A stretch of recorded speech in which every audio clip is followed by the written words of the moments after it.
नमस्कार, मी जान्हवी मुळे. माझा विशेषमध्ये आपल्या सगळ्यांचं स्वागत. ब्रिटनच्या नागरिकांनी युरोपियन युनियनमधनं बाहेर पडण्याचा म्हणजे ब्रेक्झिटचा कौल दिलाय. आज सकाळी जनमत चाचणीचा निकाल जाहीर झाला आणि पाठोपाठ ब्रिटनचे पंतप्रधान डेव्हिड कॅमेरन यांनी सुद्धा राजीनामा देणार असल्याचं जाहीर केलं. या सगळ्या घटनेचे पडसाद खरं तर हादरे सगळ्या जगाला जाणवलेत. शेअर मार्केट्स कोसळलीये, डॉलर आणि सोनं वधारताना दिसतंय, रुपया घसरतोय. युरोपियन युनियनमधले आता बाकीचे 27 देश कोणतं पाऊल उचलणार? स्कॉटलंड ब्रिटनमध्ये राहणारच का? आणि सर्वात महत्त्वाचं म्हणजे या सगळ्या घडामोडींचा भारतावरती काय परिणाम होईल? याच प्रश्नांची उत्तरं शोधण्याचा प्रयत्न आपण करणार आहोत. आणि या चर्चेमध्ये आपल्या सोबत आहेत युरोपियन युनियनमध्ये भारताचे माजी राजदूत राजेंद्र अभ्यंकर सर, मुंबईहून आपल्या सोबत असणार आहेत ते. त्याचबरोबर लंडनहून बँकिंग उद्योगातले तज्ज्ञ शिवाजी निकम आणि IT क्षेत्रातले तज्ज्ञ किशोर पाटील सुद्धा थोड्या वेळात आपल्या सोबत असणार आहेत. तसंच नाशिकवरून आपल्या सोबत आहेत अखिल भारतीय द्राक्ष निर्यातदार संघटनेचे सचिव राजाराम सांगळे. आपल्या सगळ्यांचं स्वागत ABP माझाच्या या कार्यक्रमामध्ये. मला सुरुवात राजेंद्र सरांकडनं करायची आहे. सर, 2 वर्षांचा कालावधी खरं तर अजून आहे ही सगळी प्रोसेस पूर्ण व्हायला. पण जेव्हा पहिल्यांदा जनमत चाचणी झाली होती 1972 साली, जेव्हा युरोपमध्ये राहण्याचा, युरोपात सहभागी होण्याचा निर्णय घेतला होता ब्रिटननं, त्यावेळेला आपण तिथे होतात. आणि 40 वर्षांनंतर आज नेमका उलटा कौल ब्रिटननं दिलेला आहे. कसं पाहता या सर्व घटनांकडे?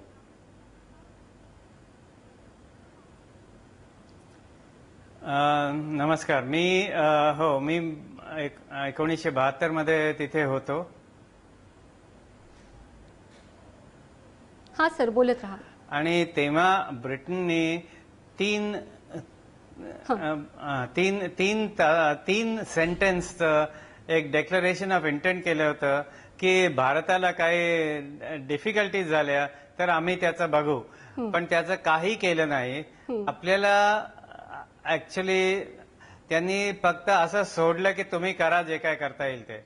आणि तेव्हा आपण नवा एक धोरण युरोपियन युनियनशी, म्हणजे तेव्हा युरोपियन इकॉनॉमिक कम्युनिटीशी केलं.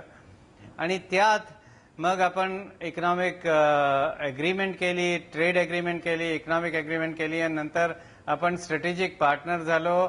2004 मध्ये जेव्हा मी भारताचा राजदूत होतो तेव्हा मी 2दा तिथे होतो.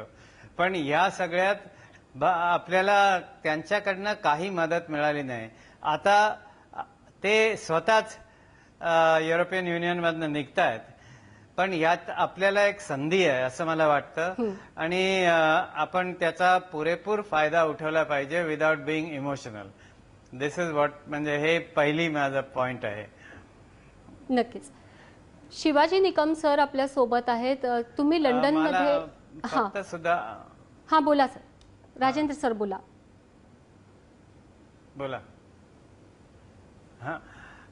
मला दुसरी गोष्ट म्हणायची होती की आता आपले तालुका जे आहेत युरोपियन युनियनशी आणि ब्रिटनशी सुद्धा, ते फक्त म्हणजे ट्रेड नाही आहे पण राजनीतिक सुद्धा आहेत. तेव्हा आपल्याला ह्यात बराचसा फायदा होऊ शकेल. कारण UK म्हणजे ब्रिटन अजून सिक्युरिटी काउन्सिलचे परमनंट मेंबर आहेत. तेव्हा हा एक चांगला मौका आहे आपल्याला, जेव्हा त्यांना आपल्याकडे यावं लागेल इन्स्टेड ऑफ आपण त्यांच्याकडे जाणार. नक्कीच. माझ्या मते ही सिच्युएशन बदलली आहे आणि आपल्या फेवरमध्ये बदलली आहे. पण याचा काय आपण कसा फायदा घेऊ शकू, ही स्ट्रॅटेजी आपण काय घेणार, ह्याच सगळ्यावर डिपेंड करतं. नक्कीच. म्हणजे भारताला सुद्धा येत्या काळामध्ये आपली जी स्ट्रॅटेजी आहे, आपल्या पॉलिसीज आहेत, त्या सर्वांच्या बाबतीत विचार करावा लागेल.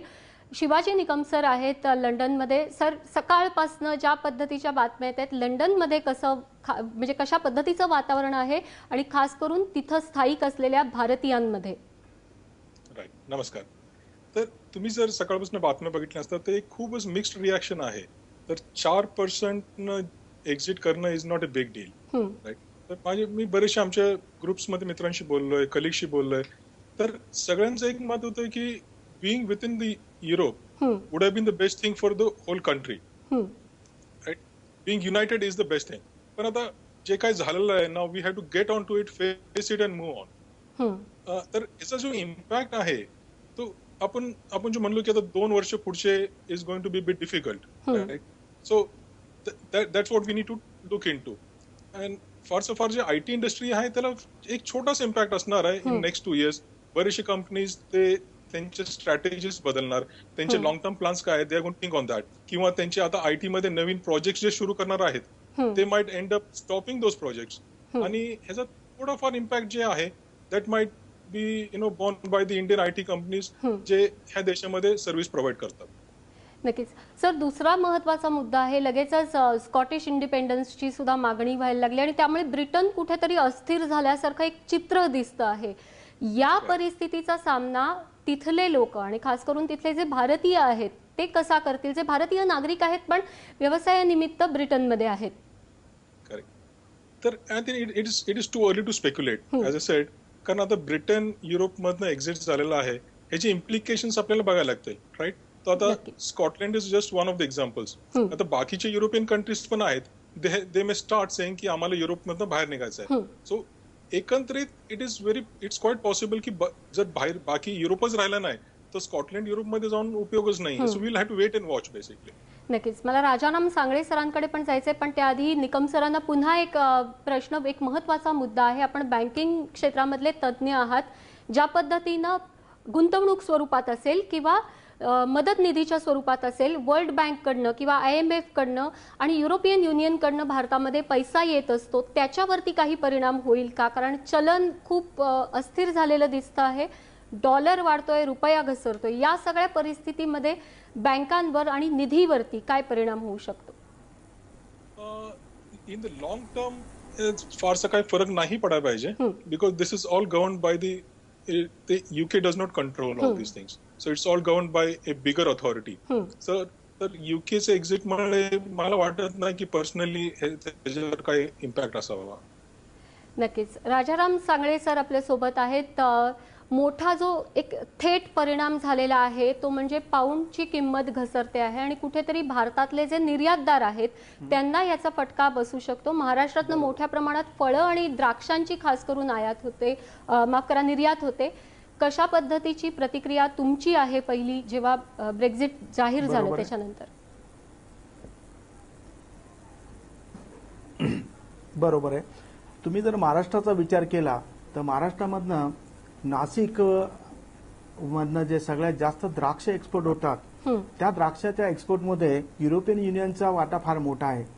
जर मागच्या वर्षीचा विचार केला तर 1500 कंटेनर हे युकेने घेतलेले आहे आणि जवळपास 5000 कंटेनर हे युरोपियन कंट्रीजमध्ये गेलेले आहेत. आणि जर 2 दिवसामध्ये म्हणजे काल आणि आजचा जर का तुम्ही पाऊंडचा विचार केला तर 100 रुपयावरनं तो 91 रुपयावरती आला. आणि हा जो 10% मोठा घसारा जो एक्सपोर्टर लोकांना मिळालेला आहे तर त्यामुळं फार मोठ्या प्रमाणावरती ह्या इंडस्ट्रीवरती त्याचा फरक पडू शकतो आणि पडत आहे.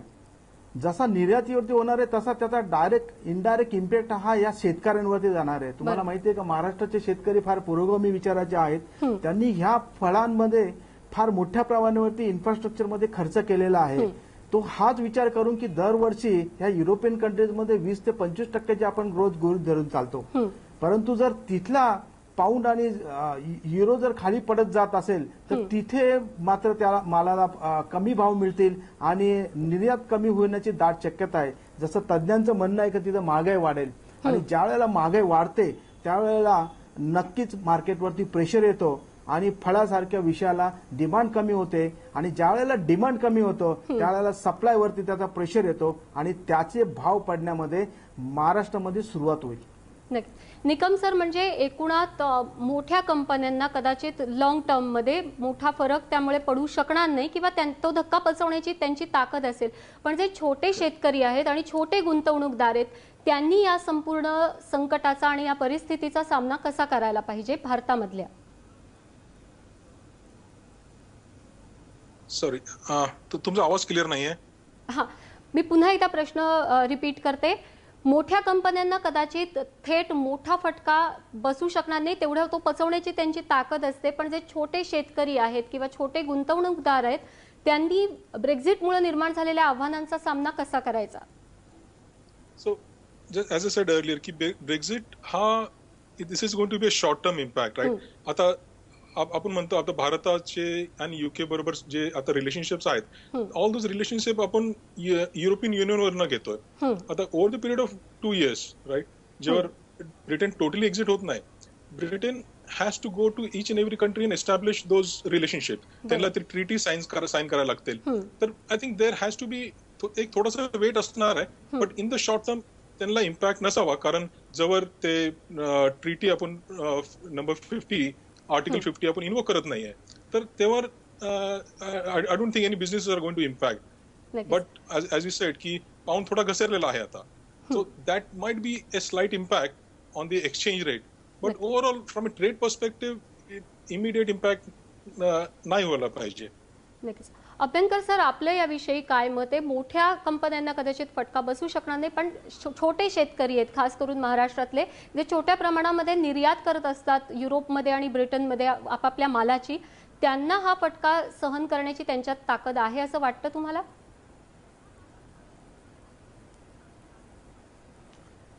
मला वाटतं की जे युरोपियन युनियन मध्ये जेवढे आपले एक्सपोर्ट चाललेत, म्हणजे मायनस ब्रिटन, त्यात काही फरक नाही पडणार.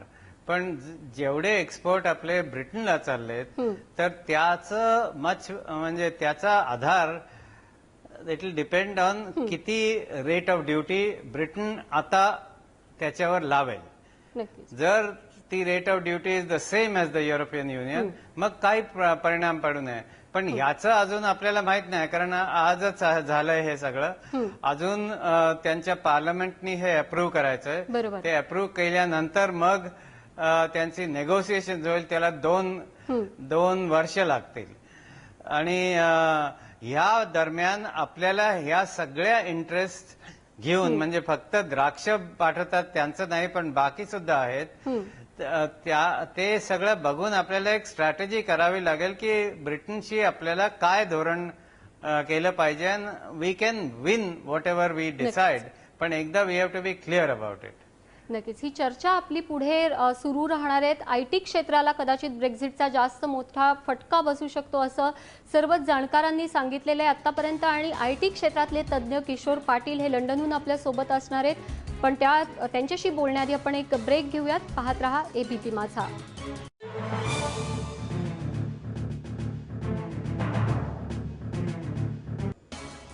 ब्रेकनंतर माझा विशेषमध्ये पुन्हा एकदा आपणा सर्वांचं स्वागत. ब्रिटननं युरोपियन युनियनमधनं बाहेर पडण्याचा निर्णय घेतलेला आहे आणि या जनमत चाचणीचा जो कौल आहे त्याचा परिणाम भारतावर काय होऊ शकतो याचा आपण विचार करतो आहोत, त्याविषयी चर्चा करतो आहोत. थेट जाऊयात लंडनला, जिथे किशोर पाटील आता आपल्यासोबत आहेत, आयटी तज्ज्ञ आहेत. आयटी आणि स्टील तसंच मोटर या क्षेत्रांवरती खास करून मोठ्या प्रमाणात परिणाम होईल ब्रेक्झिटचा असं मानलं जात आहे आणि भारतीय कंपन्यांची मोठ्या प्रमाणात ब्रिटनमध्ये गुंतवणूक आहे. कसं बघता आपण आयटी क्षेत्रावरती भारतातल्या काय परिणाम होईल ब्रेक्झिटमुळे? नमस्कार. आयटी क्षेत्रावरती माझ्या मते जास्त व्हेरी रिसेंट सून परिणाम बघण्यात येणार नाही. तसा तो परिणाम जो दिसेल तो 4th क्वार्टर नंतर दिसेल असं माझं म्हणणं आहे. जस्ट बिकॉज सध्या तरी पाऊंड घसरला आहे आणि industry wide Indian service providers जे आहेत त्यांनी ऑलरेडी ते जे इन्कम ह्या क्वार्टरचं आहे ते ऑलरेडी पास ऑन केलेलं आहे. सो फॉरेक्सच्या हिशोबाने बघितलं तर इतका इम्पॅक्ट ह्या क्वार्टरमध्ये तरी नाही जाणवणार. जर पाऊंडचा रेट जर डाऊनच राहिला नेक्स्ट क्वार्टरमध्ये तर थोडाफार इम्पॅक्ट दिसण्याची शक्यता आहे. अदर दॅन दॅट जर तसा विचार केला प्रोजेक्ट वाईज सध्या पुष्कळसे प्रोजेक्ट्स राहतील, कारण की since EU has exited from UK has exited from EU, त्यामुळे जे काही काम करावे लागणार आहे, जसे EU डेटा प्रोटेक्शन ऍक्ट आहे, UK डेटा प्रोटेक्शन ऍक्ट आहे आणि few of the banks such as HSBC and other they probably might move their HQ to Europe. आता त्यांनी जेव्हा HQ मूव्ह करत असताना प्रॉब्ली डेटा प्रोटेक्शनच्या ऍक्टच्या संदर्भात ते जे काम येणार आहे ते इंडियन आयटी कंपनीजला जाईल. बरोबर. तर त्या हिशोबाने माझ्या मते तरी ह्या क्वार्टरमध्ये आयटी इंडस्ट्रीवरती फरक पडणार. नक्कीच. आपण तुमच्याकडनं आम्हाला ब्रिटनमधली आत्ताची स्थिती, तिथली इमोशनल स्थिती काय आहे ती जाणून घ्यायची आहे, पण त्याआधी नेमका जनमत चाचणीचा हा जो कौल आला तो कशा पद्धतीनं त्याचा वर्गवार आपल्याला वर्गवारी करता येईल त्यावरती एक नजर टाकूयात ग्राफिक्सच्या माध्यमातून. मोठ्या प्रमाणात ब्रिटिश तरुणांनी युरोपियन युनियनला पाठिंबा दिलेला आहे, ब्रेक्झिटला विरोध केलेला आहे. 18 ते 25 वर्ष वयोगटामध्ये 64% लोकांचा पाठिंबा हा युरोपियन युनियनच्या बाजूने आहे, तर 25 ते 49 वर्ष वयोगटामध्ये 45% लोकांनी युरोपियन युनियनमध्ये राहण्याच्या बाजूने कौल दिलेला आहे.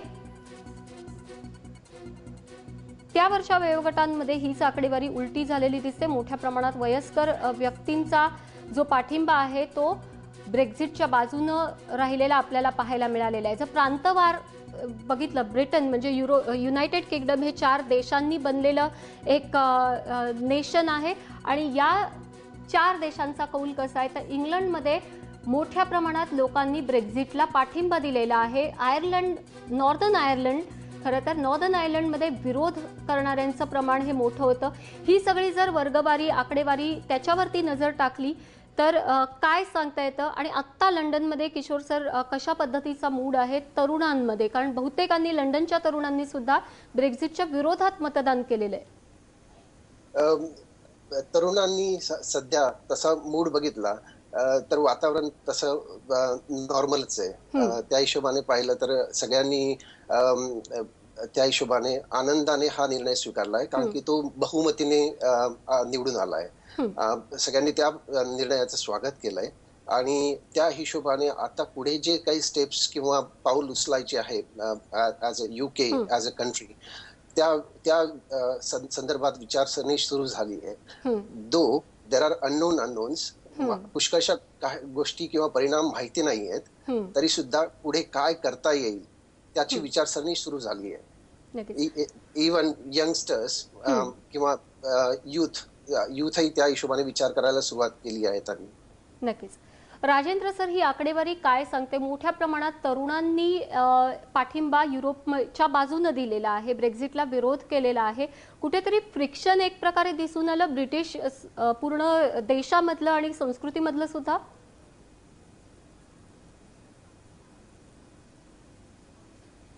हो, कारण एक गोष्ट जी आपण लक्षात ठेवली पाहिजे की जेव्हा ब्रिटन युरोपियन युनियन मध्ये होतं तेव्हा जे वयस्कर लोक आहेत त्यांनी एक्सपिरियन्स केलंय काय होतं ते, म्हणून त्यांचं वोट वॉज फॉर एक्झिट. पण जे 20-25 वर्षाच्या खाली आहेत म्हणजे एम्प्लॉयबल एज, त्यांना संबंध युरोपियन युनियन उघडं होतं, आता ते नसेल. म्हणून त्यांना the majority of the vote of the younger people was for not living. तर त्याचा भयंकर परिणाम होणार आहे, कारण एम्प्लॉयमेंट सिच्युएशन जे ब्रिटनमध्ये आहे त्याच्यावर बराचसा म्हणजे याचा असर होणार आहे. ऍट द सेम टाइम असंही पाहता येईल की UK मध्ये 1 मिलियन पोलिश आहेत जे बरीचशी असलीच कामं करतात जी बेसिकली म्हणजे ब्रिटनचे रहिवासी करून इच्छित नाहीत किंवा त्यांच्याकडे स्पेशलायझेशन करणार नाहीत. तर आता ही लोक जी ह्या सगळ्या सर्व्हिसेस देत आहेत त्यांचं काय होणार? त्यांना आता वर्क परमिट लागेल का त्यांना परत जावं लागेल आणि त्यांच्या जागी कोण दुसरी लोक येतील? या सगळ्या गोष्टी खूप म्हणजे डिफिकल्ट आहेत. काय काय कसं करता येईल, पण हे आपल्याला पुढच्या 6 महिन्यात दिसेल. कारण राजेंद्र सर, एक मोठा बदल मात्र 3च महिन्यांमध्ये होऊ घातलाय, तो म्हणजे लिडरशिपचा. आणि आजवर जर बघितलं तर डेव्हिड कॅमेरॉन यांच्यासोबत एक भारताचं, आपले पंतप्रधान मोदींचं एक प्रकारे रिलेशनशिप एक तयार झाली होती. कुठेतरी आता नवीन व्यक्ती तिथे येणार आणि त्या माणसांची, त्या पक्षाची धोरणं काय असतील हा सुद्धा मुद्दा उपस्थित होतो. राजेंद्र सर, हा म्हणजे आपण म्हटलं तर हा मुद्दा उपस्थित होतो, पण बेसिकली आपल्याला असं पाहायचंय की हे जे रेफरंडम झालं ते म्हणजे हे आत्ता जे पंतप्रधान आहेत त्यांची इच्छा होती, त्यांचा हट होता की हा आपण रेफरंडम करावा, कारण त्यांना वाटलं होतं की हा पॉझिटिव्ह होईल आणि त्यामुळे त्यांना परत नेक्स्ट गव्हर्नमेंट सुद्धा फॉर्म करता येईल. हे संबंध चुकीचं झालं. नक्कीच. आता त्यांनी basically he has washed his hands of it, कारण ते म्हणालेत की मी 3 महिन्यानंतर दुसरा प्रधानमंत्री येईल आणि ते प्रधानमंत्री असतील ते नेगोशिएट करतील युरोपियन युनियनशी. तेव्हा आपल्याला तसं काही चिंताजनक नाहीये. जे कोण असेल, जो कोण प्रधानमंत्री होईल, त्यांना एक जरूर इम्पॉर्टंट म्हणजे महत्वाची गोष्ट आहे की त्यांना पाहावं लागेल की ह्या स्थितीत आपल्या बाजूनी कोण लोक आहेत आणि इथे भारताचा भयंकर मोठा प्रभाव होऊ शकतो. एक तर कॉमनवेल्थ, कारण कॉमनवेल्थ विल बी रिवाइव्ड मला वाटतंय, आणि दुसरं की इंडियासारखं मार्केट त्यांच्या कंपनीजला नवं मिळणार नाही. तेव्हा आपण ऍक्च्युली आपली strategy has to be how we can get the maximum out of this. कारण आता काय झालंय की Britain will not even benefit from this big म्हणजे मोठं ट्रेड अग्रीमेंट ज्याला म्हणतात TTIP, म्हणजे दॅट वॉज नव्या जनरेशनचं trade agreement between America and European Union. त्यातनं सुद्धा त्यांना म्हणजे it doesn't apply to them now. तेव्हा आपल्याला मोठी संधी आहे आणि it will be very useful for us to म्हणजे कसं हे सगळं आपल्याला स्ट्रॅटेजी करता येईल याच्यावर विचार करणं जरुरी आहे. एक राजेंद्र सर, सरकारला, मोदी साहेबांना आणखीन एक आणि महत्वाचा जे कोण मुद्दा त्यांचे तज्ञ आहे तो म्हणजे तिथे बसलेत. निर्वासितांचा प्रश्न सुद्धा ऐरणीवरती होता या वोटच्या दरम्यान. त्याचबरोबर दहशतवादाचा मुद्दा सुद्धा ऐरणीवर होता. आता या सगळ्या बाबतींमध्ये युरोपियन युनियन आणि ब्रिटन हे दोन्ही स्वतंत्ररित्या वेगवेगळी भूमिका घेऊ शकतात. कशा पद्धतीनं परिणाम होईल त्याचा, कारण भारताच्या दृष्टीने सुद्धा हे कळीचे मुद्दे आहेत दोन्ही. हो, ह्यात एक पहिली गोष्ट म्हणजे की हे जे रेफ्युजीज जे सिरिया आणि सगळ्या मिडल ईस्ट मधनं युरोपियन युनियन म्हणजे युरोपीय समुदायामध्ये आलेत किंवा आर वेटिंग फॉर नॅशनॅलिटी, त्यांचा खूप मोठा प्रमाण याच्यावर झाला या व्होटिंगवर.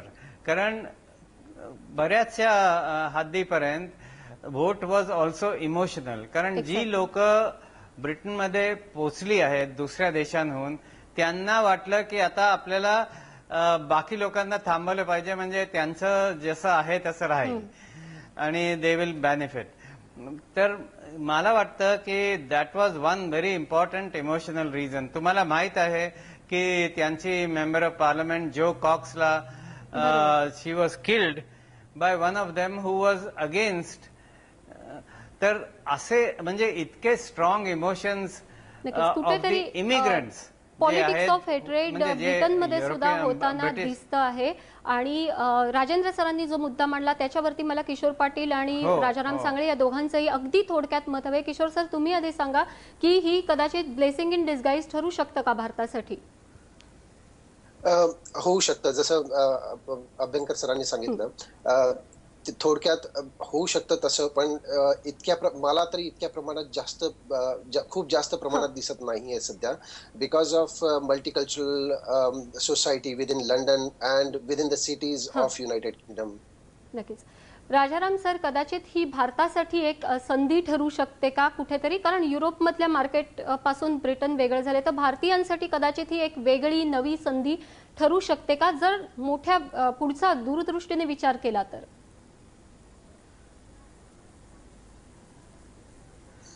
बघा, याच्यामध्ये असं आहे की ज्या वेळेला युके ही नवीन कंट्री म्हणून आता नवीन गव्हर्नमेंट तिच्या बरोबर ज्या निगोशिएशन करेल, जसं आज आपण फळं भाजीपाल्यांसाठी 8% ड्युटी देतोय, जर भारत सरकार जर का नवीन निगोशिएशन मध्ये ती ड्युटी जर माफ करू शकत असली तर नक्कीच भारताच्या भाजीपाला, फळं आणि फुलांना नवीन मार्केट आणि मोठं मार्केट तिथे येऊ शकतं. आणि जर युकेने जर ड्युटी माफ केली तर युरोपियन संघ ज्याला आपण 8% ड्युटी देतो तेही ही ड्युटी माफ करतील. कारण काय असतं, एका पर्टिक्युलर स्लॉटमध्ये युरोपियन कंट्रीजला, पूर्ण युरोप आणि युकेला काही वस्तू सप्लाय करणारा भारत हा एकमेव देश आहे. आता हे निर्यातदार जे आहे फळाफुलांचे हे घाबरलेले फक्त की जो काही करन्सी डिफिशियट झाली, करन्सीमध्ये जो फरक पडलेला आहे तिच्यामुळे झालेला आहे. आणि पुढे जाऊन ही करन्सी जर चांगली झाली तर नक्कीच भारताला पुन्हा संधी आहे. परंतु जसं अभ्यंकर साहेबांनी सांगितलं की निगोशिएशनला तुम्हाला फार चांगले चान्स आहे. ह्या गव्हर्नमेंटने जर त्यांच्यावर निगोशिएट करून जर ती ड्युटी माफ करून घेतली तर नक्कीच भविष्यामध्ये भारतीय म्हणजे सर्व फळं फुलांची ही निर्यात तिथे वाढेल. निश्चितच. म्हणजे ब्रेक्झिटमुळे मार्केट एक नवीन भारतीय निर्यातदारांसाठी खुलं होऊ शकतं, पण गरज आहे ती सरकारनं तशा पॉलिसीज करण्याची आणि आपल्या निर्यातदारांना अधिकाधिक संरक्षण देण्याची. आपण सर्वजण या चर्चेमध्ये सहभागी झालात त्याबद्दल आपण सर्वांचे आभार मानते. माझा विशेषमध्ये आज इथेच थांबतोय. पाहत रहा एबीपी माझा.